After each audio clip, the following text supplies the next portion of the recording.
we have traditionally used sex as a way of controlling and manipulating people, because I use other human beings the way substance abusers use substances. There were relationships that I had in my life that I chose because they were sedating. And then there were people who sometimes simultaneously I used as crack cocaine. I'll use whatever I can. I'll use sex, I'll use money, I'll use charm, I'll use manipulation, like whatever I have to use to get you to give me love, approval, validation, and acceptance is what I was up to. As you are sat here today, Elizabeth, how would you do Eat, Pray, Love now? Well, I wouldn't change a thing about it. That was such a great idea that I had. If I were to give Eat, Pray, Love a new subtitle, it would be Good Guess.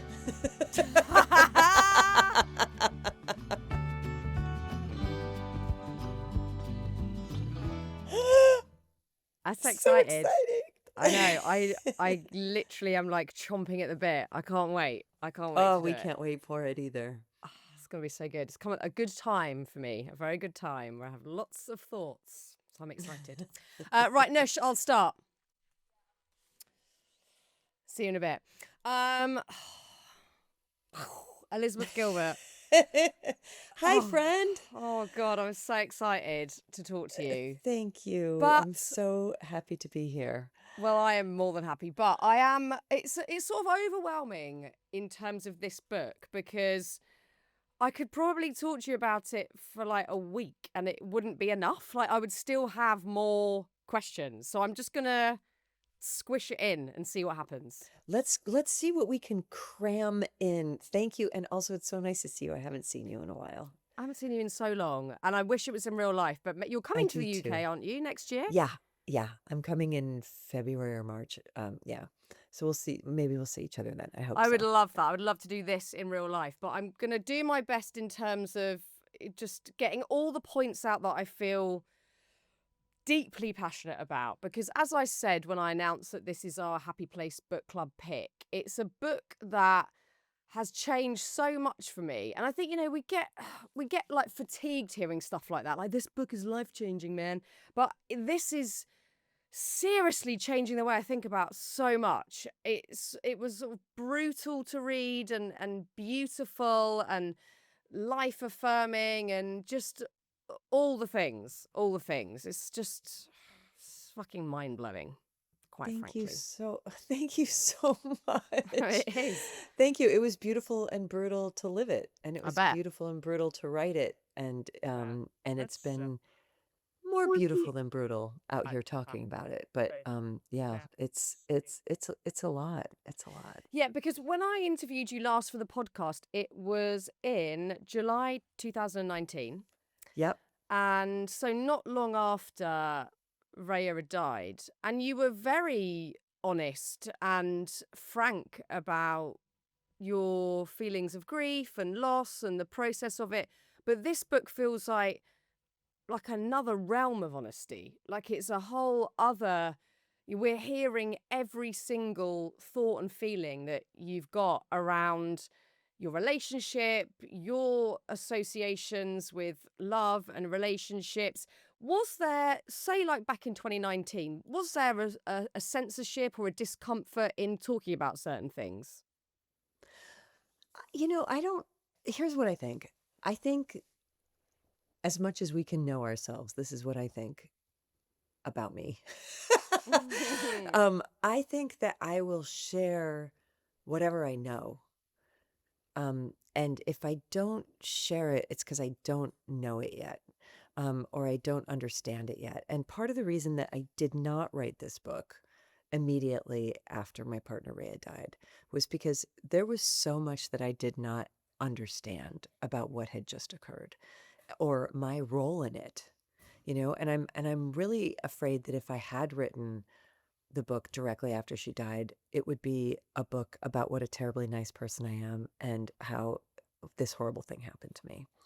And that's never the fucking truth. You know what I mean? Like that's that's never the truth. It's always there's always so much more going on than that.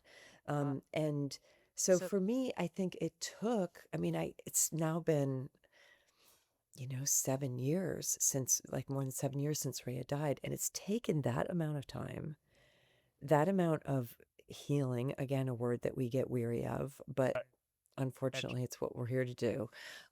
Healing and also sobriety, emotional sobriety and sobriety from substances, to have the clarity to, as competently as I'm able to right at this moment, to be like, this is the forensic exploration of what I think actually happened.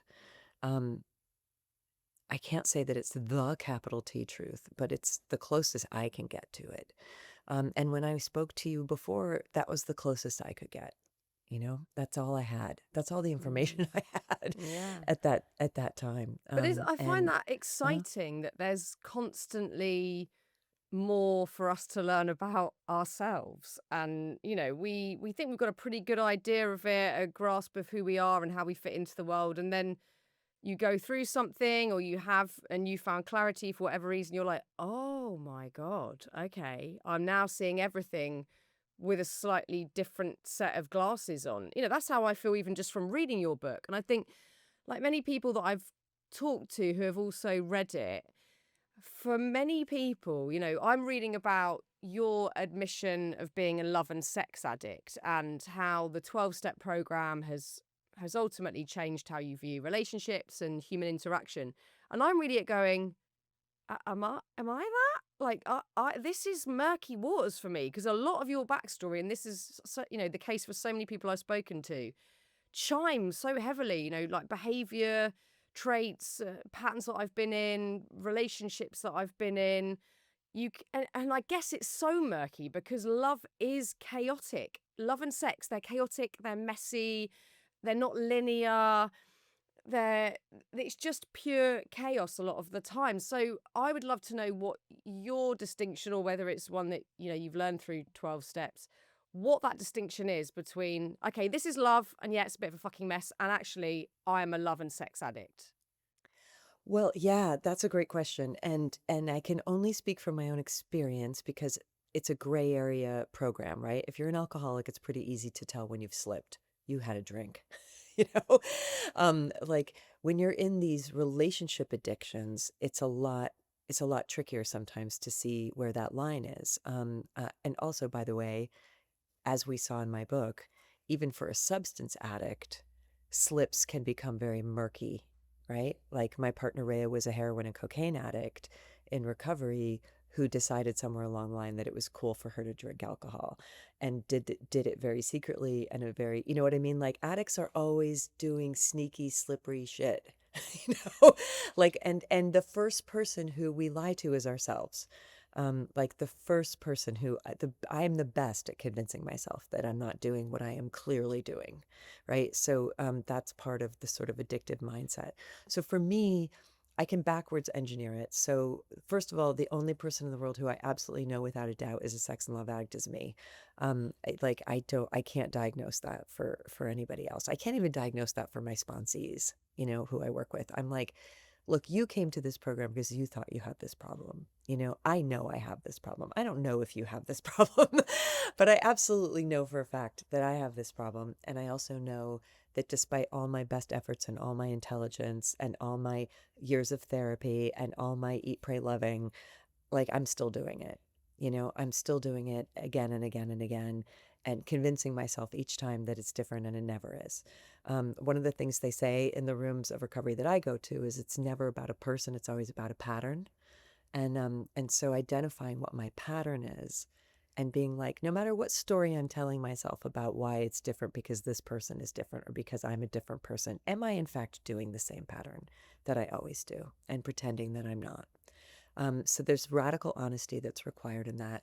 But for me, the main thing is what I consider sobriety, I think is a little bit more easy for me to define than what I consider acting out.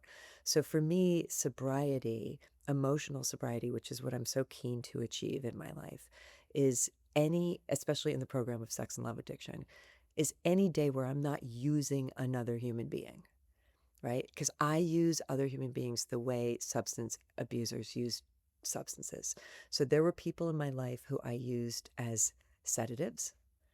And it's like, this is not a pretty thing to admit about myself, but let's just say it. Like there were relationships that I had in my life that I chose because they were sedating.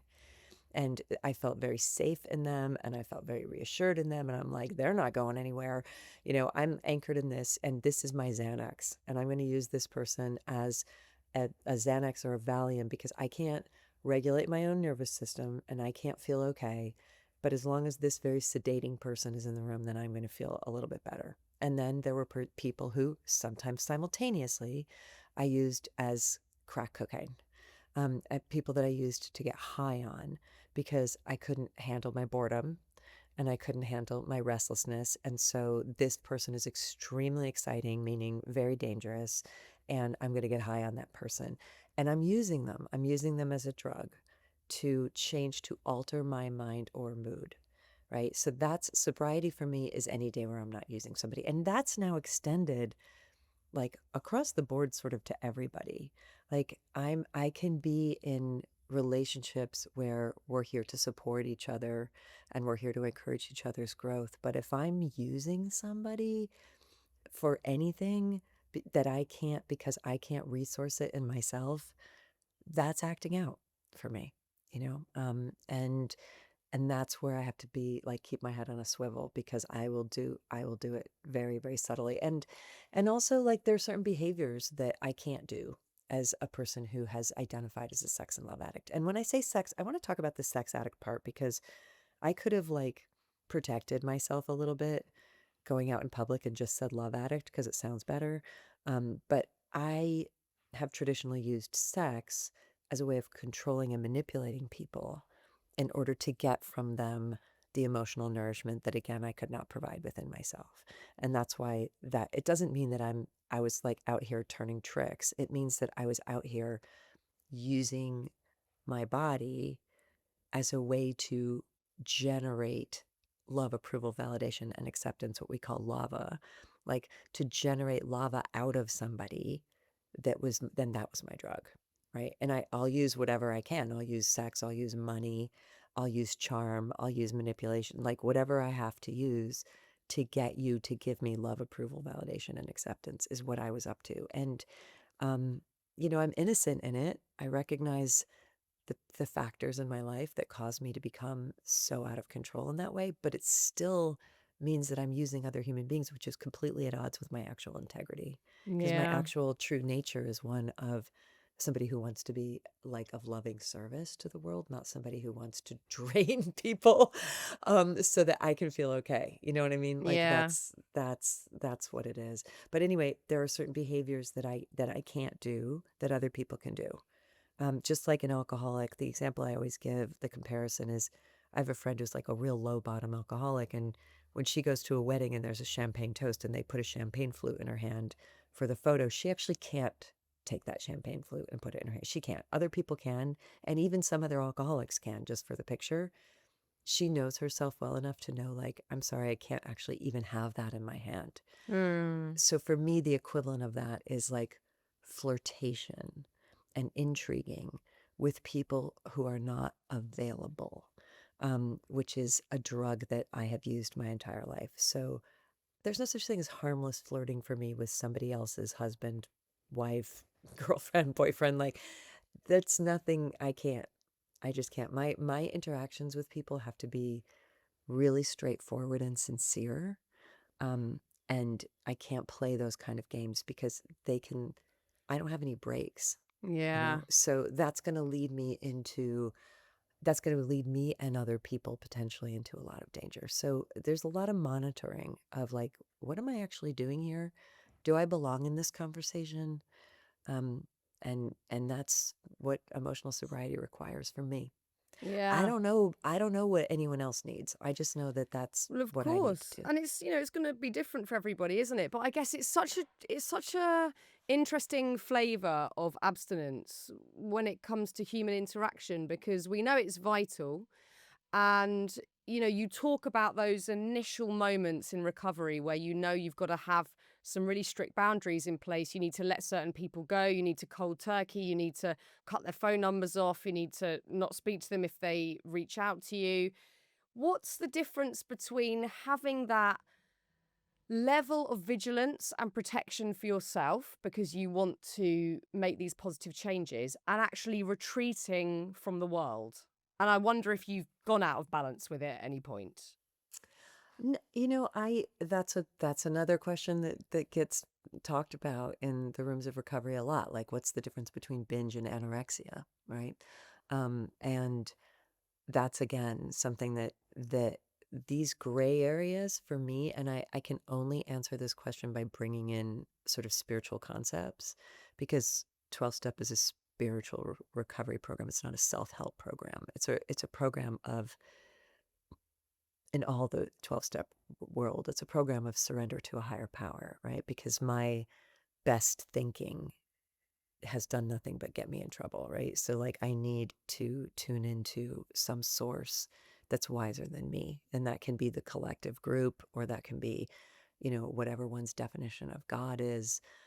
So with these gray areas, like I don't know the answer to that. I can't know. But I can get really quiet, and I can connect to a higher wisdom in the universe that I do want to be in alignment with. And I can say, just for today, what's your will for me? Like, how can I be of service today? How can I not be in chaos today? Where would you like me? Who do you want me interacting with? Um, what is the healthiest and most nourishing way that I can be? And for now, and I can only live my recovery one day at a time, but for now, for me, that answer has come back like, I don't want you engaging in sex and romance at this moment. And in a lot of ways for me, that's a living amends that I'm also making to myself and to younger versions of myself for everything I made her do, for everything that I made this body do. It breaks my heart, everything that I put this being through. And so part of that is just kind of a restoration of this being. Like, we're not going to do that right now. Like, we're not even going to risk doing that right now. And it is really protective, because this soul deserves to be protected. If that answer changes, and one of these days, what I call God or my higher power says to me, it's actually going to be beneficial to the world for you for you to partner up, then like I've got a really structured thing called a dating plan that I worked out with my sponsor that is basically Liz's best practices. And of course I can't control the world, but like from 35 uninterrupted years of acting out in really hellish ways, these are the things that we know that I cannot do. You know, like, so one of the things on there will be like no week-long first dates. Yeah, that's not a great you know, idea. no, not for me. Other people can do it. Other people can do it, and it can turn into a really romantic and amazing story. I've done it, and it's turned into me crying on the bathroom floor in a pile of despair, right? So, like, there's like, we're gonna go on a date. The date's gonna be for 2 hours. We're not going to anybody's home. Like, I have to be so careful of what I can slip into so quickly. And then we're gonna make a decision whether we're gonna see each other again, and that will be in a week. And in the meantime, there will be no texting or communicating, because this is for me, I have to remember that I have a life. Because the minute I get interested in somebody, I will throw away my entire life. So that week pause between date one and date two is a place for me to remember that I love my dog, that I love my friends, that I love my career, that I take care of my health, that I act like, you know what I mean? So it's like so the whole dating plan is like this structure. And if somebody doesn't want to participate in that with me, that's fantastic, because then I know that they're not somebody who I'm going to be able to be with. It's got to be somebody who's going to have to be able to respect that this is what I have to do to keep myself safe, and actually you too, whoever I'm in a relationship with. But that's not come up yet for me. For me, I'm still in the restoration process, and far from retreating from the world. Actually, when I act out with someone, that's when I retreat from the world. You know what I mean? Like, my dream as a sex and love addict is like, we're going to go into a hotel room, turn off like all the phones, like just do a bunch of mushrooms and drink, and like disappear into each other for like forever. Yeah, I mean, you and Rayya did that when you first We got together. You just went, 100%. bye, world. By world, it's like I have no connection to the world. I don't want any connection to the world because like all addicts, what I'm doing when I'm acting out is I don't want to be in the world. I don't want to be in my body. I don't want to be in the world. I don't want to exist. So for me, sobriety and the retreating from that has actually brought me into the world in a more full way than I've ever been, where it's like, oh, and all of this stuff sounds like pretty vanilla compared to what my addiction wants to do, right? But it's all of a sudden like, oh, wait, like the world, like I want to interact with people. I want to be engaged with my neighbors. I want to have deeper relationships with my female friends who are among the list of things I throw away the minute that I'm obsessed with somebody. It's like, oh, did we have a plan? Did we have a plan that we're going to do something? Never mind. There's a new person in my life, like who's way more important than any of you. My work, I can't tell you how many projects, creative projects, I have completely thrown away. Like, and writing is really important to me, and my writing is one of the ways that I stay engaged with the world. But like, the minute Rayya and I got together, I was working on a novel, and it's like, done, forget it, never mind, not interested. Nothing matters except me getting from this person who I've decided to become obsessed with what I think is the fuel for my life.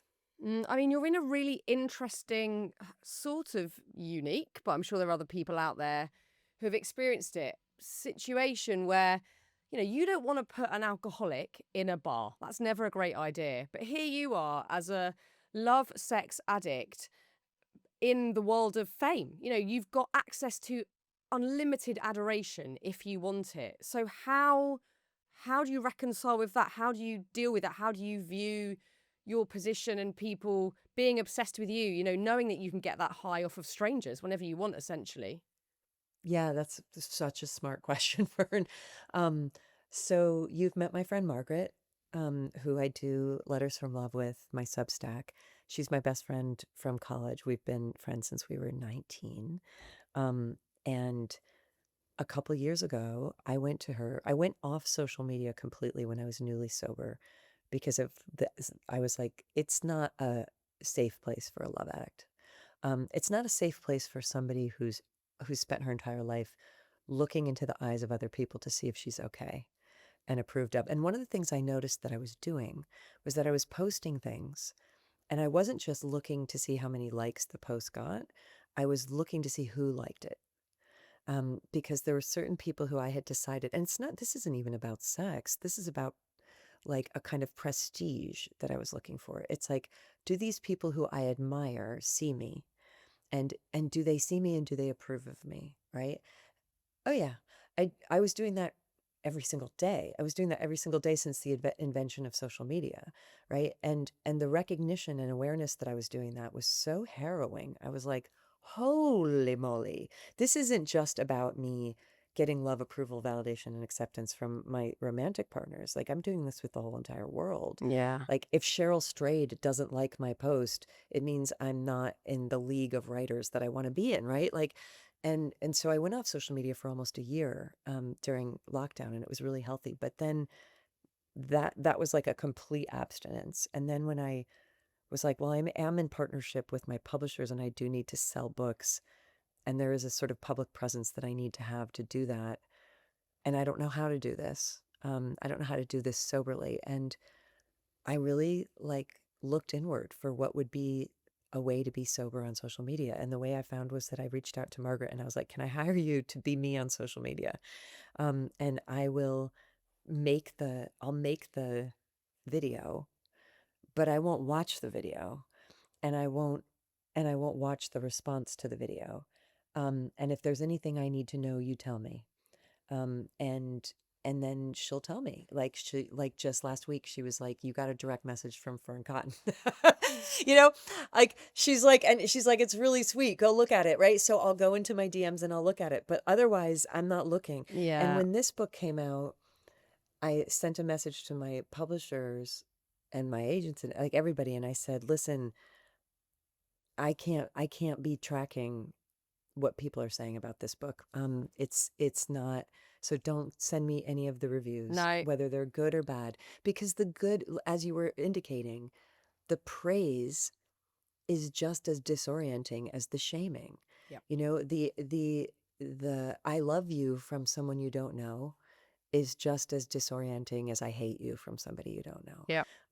And so I've been pretty good at sort of keeping that barrier up and staying in, like, thankfully I have this, I'm really anchored in my recovery community. So I'm really anchored in daily meetings with people who, like me, have made a commitment to living lives of all kinds of sobriety and are each other's mirrors, you know? Yeah. Like, so if I'm like, who am I?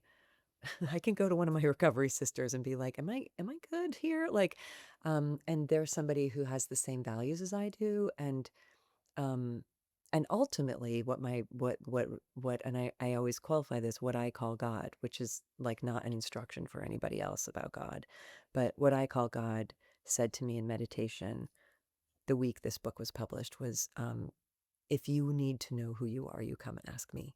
And Mm. ultimately, that's really what it comes down to. Like, you come and Yeah. ask me, and I'll tell you who you are. Like, we don't need you asking other people or Googling your name. Can you imagine? Yeah. And like seeing what the world thinks of you? No, Like, horrendous. Horrendous. horrendous. And The absolute pits. I can assume without looking that some people are saying that I'm great and some people are saying that I'm awful, because that's typically what's going on. But that doesn't actually help me know what I am. No, and I think you can so easily, especially with writing, get distracted by what will people say? What will people think? And then all that does is it negates you from writing anything remotely honest. And, I'm in the middle of writing a book at the moment, and reading this has made me go, fuck, I need to say the stuff, like say the stuff. Stop thinking, will some people not agree with this? Will they be offended by this? Like you can only write your truth and your story, and it's not going to please everybody, and it's not going to be for everybody. And I think not only did I get the sense of that just from your incredibly, from the like open heart honesty of like your inners, that was so demonstrative of how you want to work and how you want to move through the world, but also talking about how you were a people pleaser back in the day. I think that is going to resonate with so many people. It's kind of what I'm writing about in this new book. And you partner up with Rayya, who's potentially the antithesis of that. She's bold and is herself, and she doesn't care so much or seemingly what people think of her. And you have slowly managed to unravel yourself from that conditioning of being a people pleaser and being the good girl, the good person, which, I think most of us feel like we still have to do. We're so conditioned and chained to these rules and the ways that we need to move through the world. And it's so debilitating, and it's also fucking boring. I mean, what has been the biggest game changer in terms of you losing that tag and going, I'm not going to be the good girl anymore. I need to just be me. Oof. I mean, that's daily work, because that's my screensaver setting, you know? Like, Yeah. I think we all have like a screensaver default setting that if I'm not really operating above the line of consciousness, I'm gonna do it. And I ugh um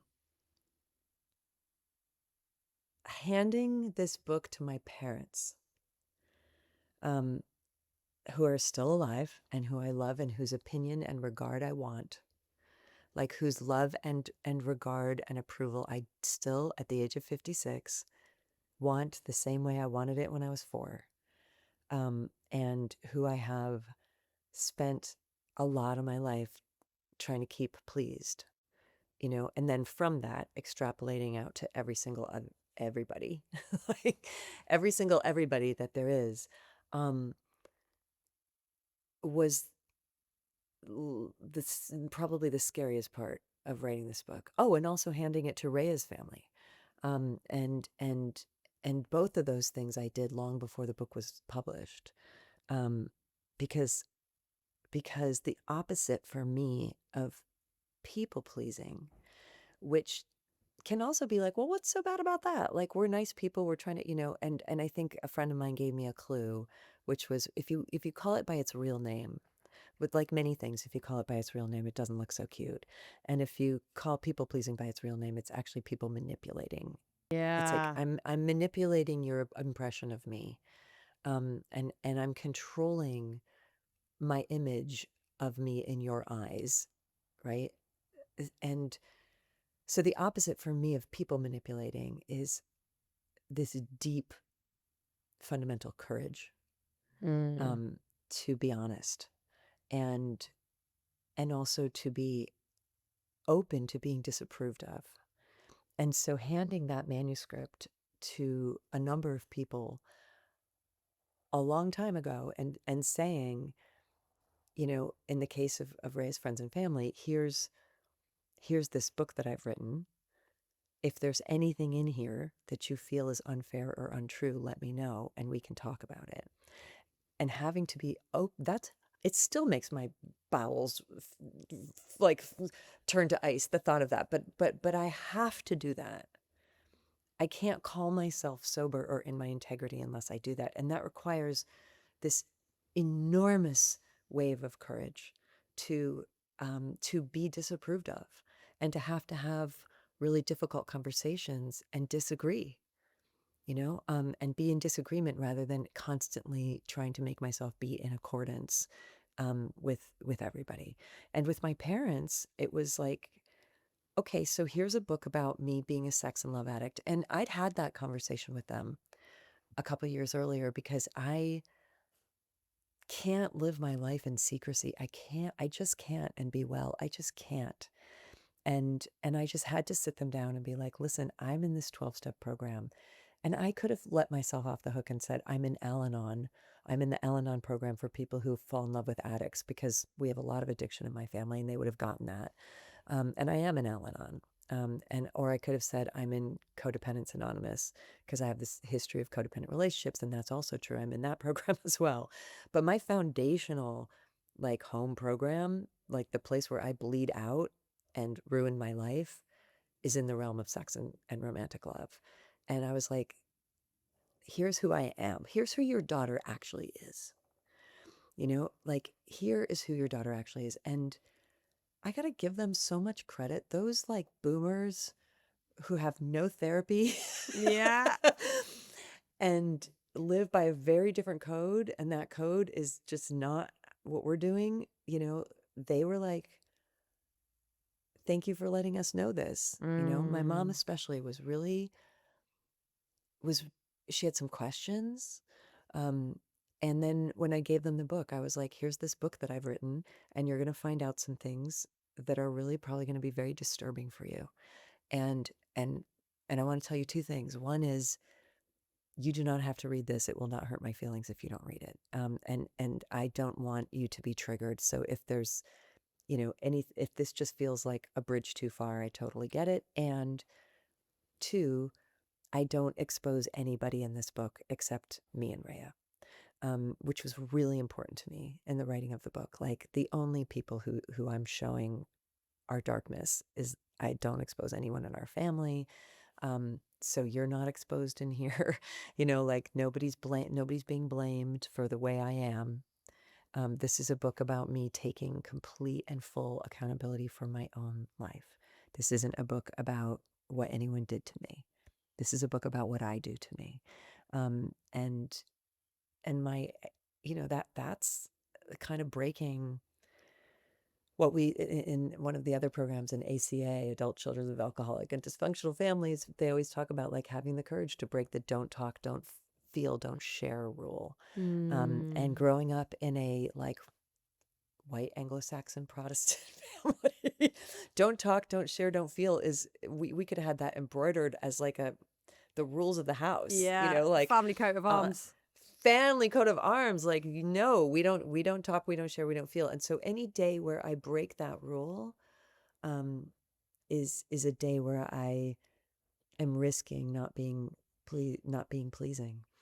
When you're disapproved of, which we've all experienced on some level, I certainly have, probably am being by certain people in my life right now, it's never comfortable. It feels horrendous. And I think the only way you can be robust enough to deal with it is to like yourself enough. Because I've found personally, when it gets dangerous, the sort of disapproval game is when you turn the gun on yourself. So other people are disapproving and you go, they're right. They're right. I'm a piece of shit. And then you spiral. So you have to be robust enough via the means of self-compassion and liking yourself. Would you say that still for you is a daily discipline that you have to look at? Yeah, and that, you know what I've realized recently, and the publication of this book has helped with that a lot, is that's good, but it's not quite enough. There's another level that I have to go to. Because I think the layers of healing from like approval seeking for me have been like, first of all, what do I have to do to earn your approval? I'll do anything, I'll do anything, I'll do anything. And if I can't, I'll die of shame. And then next level is, you know what? Fuck you. You know what? Fuck all of you. I don't fucking need any of you fucking people anyway, which was Rayya's MO, and which looked to me very heroic because it was, but actually all that is like another version of insecurity. Like that's not actually real. I don't think that's actually real moral courage. Yeah. I think that's the teenager in you protecting the child in you, Yeah. and then you've got a teenager driving, which is kind of better than a 4-year-old driving, but it's Yeah, sure. still, you know what I mean? It's still like not quite it. And then I think the next level of maturity for me was like, well, listen, you can think whatever you want about me, kind of fuck you. Also, this really hurts. So admitting the hurt and then being like, I'm going to love myself through this, which is, I think, what you're referring to, which is beautiful. But I've also found recently this next layer, which is the only thing that actually quiets my nervous system and takes the tremor of terror and rage out of me and defensiveness, and defensiveness and rage are kind of the same thing. The way that it feels in my body is when I sit down and I do what's called in Buddhism the metta loving kindness prayer meditation cycle, which starts with myself, where I say, may I be safe, may I be happy, may I be free from suffering, may I know peace. Um, and then you it's like these concentric circles. You go out from there, and the next one you do is you choose somebody who's really easy for you to love. So I would say, like, may Margaret, my beloved friend Margaret, may she be safe, may she be happy, may she be free from suffering and the causes of suffering, may she know peace. And then you go to somebody who you don't really know at all, like the post office employee who you saw yesterday, whose name you don't even know. Like, may they be safe, may they be happy, may they be free from suffering, may they know peace. And then you go to the person you're having the issue with, and may they be, because that's all they want too. You know what I mean? Like, all any of us want is to be safe, happy, and free from suffering. And so I've been working this a lot in the last few weeks because even with the boundaries that I've set up, people have reached me with their displeasure with me and with this book, and sometimes in ways that feel really emotionally violent. And so I can say fuck you, but that doesn't calm my nervous system. And I can say I love you, I love myself, I don't care. I actually do care. And I love myself, but that still doesn't calm my nervous system. But when I sit in, you know what? You're my fellow human. You are another sick and suffering child of the universe. Nobody who is not suffering would have sent a text that violent. You know what I mean? Like, you're not well either. And that doesn't mean we have to talk. It means I'm going to block your phone number, but I'm also going to spend the next few days sitting in our shared humanity, and I'm going to sit there until I genuinely feel that I want for you what I want for me, which is for both of us to be okay, you know? And truly, that's the only thing, Fearne, that when I get there, and it might take me a while sitting there to just repeat it until I mean it. I don't want to do it at first. I'm like, fuck that guy, but I'm like, but you know what? Like, that's the person who's not okay. And I know what it feels like to not be okay. I know what it feels like to be out of control. I know what it feels like to be enraged. I know what it feels like to be living in righteousness. I know what it feels like to lash out and blame I know what it feels like to not be able to handle my own feelings. I know all those feelings. I have those too. The writer George Saunders says whenever he sees somebody acting out, he always thinks, that's just me on a different day. And is so compassionate. So it's like boundaried compassion. I'm not going to do that with the person because that's not safe for them or me, but like I'm going to do it about them. And then I soften and my heart softens and my body softens. And suddenly I'm back in what I really want, which is loving connection, you know? Whether that's someone I'm ever going to talk to again, it's like, God, I hope you're okay, you know? And I hope I'm okay, because not one person ever in the history of humanity got to the end of their life and was like, well, that was easy. You know, like it's this hard, everybody's having a hard time, you know? And I don't mean that in a patronizing way. I mean it me too, you know? So that's that's the next level that I've only gotten to with this book, with the publication of this book, and the amount of fire that I'm getting from it is, hey, I just want all of us to be all right, you know? Yeah. Yeah. God, I'm going to use that. I really love that. That is more food for thought. Certainly with this book I'm writing as well. That is something else. I wonder, as you are sat here today, Elizabeth, how would you do Eat, Pray, Love now? How would that look different to you? What would it be? Well, I wouldn't change a thing about it, because that was such a that was such a great idea that I had, you know? And I've joked recently that if I were to give Eat, Pray, Love a new subtitle, it would be Good Guess. Good guess for a 33-year-old, I love that. right? To come up with that as a plan for how she was going to save her own life. Yeah. Such a good guess. Like, sure, like go to Italy, you know, go to India, learn how to meditate, fall in love all over again. Find somebody who adores you. Yeah, that's great. You fixed it, you know? Yeah. And I fixed it, it fixed some of it, you know, it fixed some of it. And it was, and what, you know, I love what the book has become in culture. I love the permission that that book has given to so many people, especially women all over the world, to believe that they can try things, you know, that they can do things, that they can try things, that they can leave circumstances. So I wouldn't like that, just belongs encased in amber in its own, like that was just perfect for when it was, for what it Yeah. was, and for the impact that it continues to have on people. Um, it didn't cure my sex and love addiction. It didn't. You know, even finding somebody who absolutely adored me didn't, it didn't fix, it didn't change it. It didn't take it away. I did what I always do. I ran off with someone else. You know, like I did what I always do. I was like, there's got to be something more, you Yeah. know, because my favorite flavor is more. Yep. It's a good flavor. It's a great flavor. It's just never sated. You know what I No, mean? it's Like, never enough. it's just never enough. How much it's like JP Morgan, the billionaire industrialist in the 19th century, was like brought before Congress, US Congress one time, and for like whatever he was doing, monopoly and breaking tariffs and whatever. And somebody said to him, like, how much money is enough? And he said, a little bit more. Yeah. And you know, that's somebody who knew himself. And Yeah. I have that with a lot of things. Like just a little Mm. bit more, just a little bit more, you know.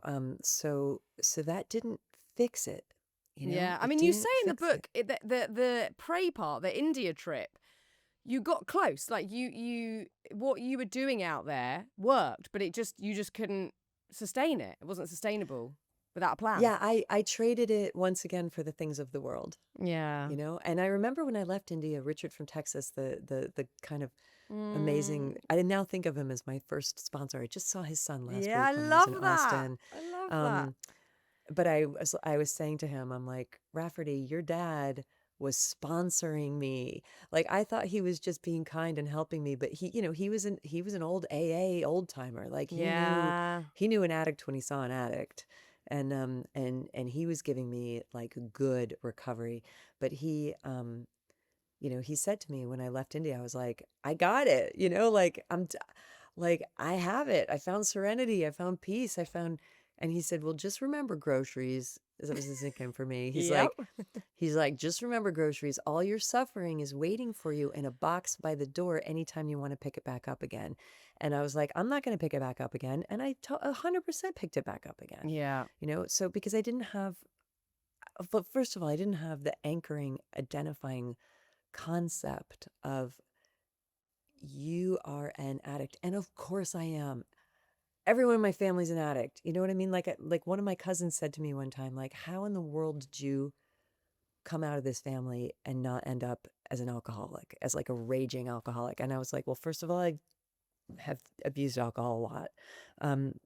But secondly, I found other ways to medicate myself, and I found other ways to escape, and I found other ways to destroy myself. So of course I am, like, Yeah. of course I am. Mm. But I didn't have that. I didn't have that piece. And then of course, I didn't have like a daily program of like divinity, like of higher purpose than getting my immediate needs met. Yeah. And the Yeah. only thing that's ever going to stop me from like trying to get my immediate reflexive needs met in any situation is, oh, wait a minute. Like, let's back this up and see a much broader universal perspective of what I'm here for. And that's the only thing that's going to put my ego out. Yeah. I mean, the It's, thing is, we live in a global infrastructure where the quick fix, the instant gratification is celebrated, it's promoted, it's the norm. It's the norm. So you have yeah, and to, look how happy it's making everybody. Look how yeah, everybody is really so fucking happy happy. and everybody's gratified Everyone's and getting on everybody's well. calm. Everybody's like really relating with each other in really Yeah. healthy ways. It's totally working. It's so working. It's so working for everyone. On a It's working global for everybody. I scale. actually can't think of a single downside. It's ludicrous. It is mad. It's mad. We're living in the maddest of times. Elizabeth, I would love to round this off by asking you, where is your happy place? I'm in it right now. This church, so 20 years ago, I very impulsively, because that's how I do most things, purchased this old church in the middle of New Jersey, and it's one of the things I've been able to hang on to despite all the chaos.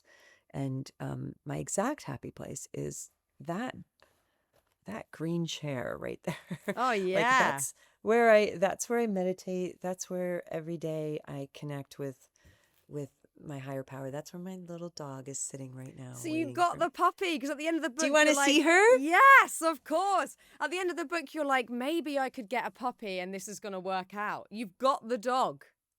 Yeah. God is like, if you write this book and you tell the truth This and is you your stay prize. sober, I'm gonna let you get a dog. Ah, who's this? This is Pepita. Oh, Pepita. Why are you so cute? Because Oh, she's actually from heaven. oh,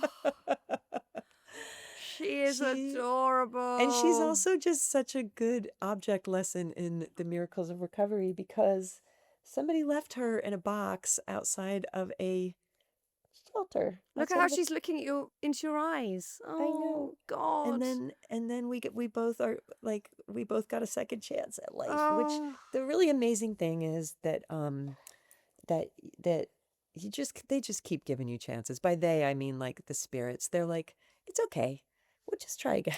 As do pets. Pets are the ultimate. Right. They just forgive and forgive. They're like, yeah, whatever. Still love you. Look at her little Aw, hands. I Look at know. her little feet like I know. this. She's actually Ugh. she's half sea otter. Oh, she's such an otter. Because I can't her cope. favorite position is just on her back with her little belly. Oh, God. Do you know what I say time and time again, usually on this podcast? At some point, I will sack all this off and just go and open a cat and dog sanctuary somewhere. I'll be perfectly Well, why happy. not? Why wouldn't it just be The I mean, why best. not? Pepita's like, why don't you guys just do that? Just Why do are you it. guys Just stop all the talk and do it. why don't you just hang out with us all the I time? We're so know. much better. They're so much better than humans. I love them. Look, I've asked about 4% of my questions, so I'm hoping that I get to do this again in real life in March, because there's so much more to this book. There's so much more to the subject matters that we're talking about, to the discoveries that you've uncovered since we last spoke, but just publicly since we've all known you. There's just so much more to it. So I urge anyone that has listened to this and it's chiming, or you feel like you want to know more, you've got to read the book. It's an absolute must. It's a must. Just bloody read it. And Elizabeth, thank you not only for your time today, but also for just writing a game-changing book. It's phenomenal. Thank you, Fern. Thanks for just being as great as you always are. And I love talking to you, and I hope we can do more of it Me too. in the real world. Me in the real world. And too. Pepita says thank you too. Oh, to everybody. Pepita. That face. Christ, I can't cope. Why are they so great?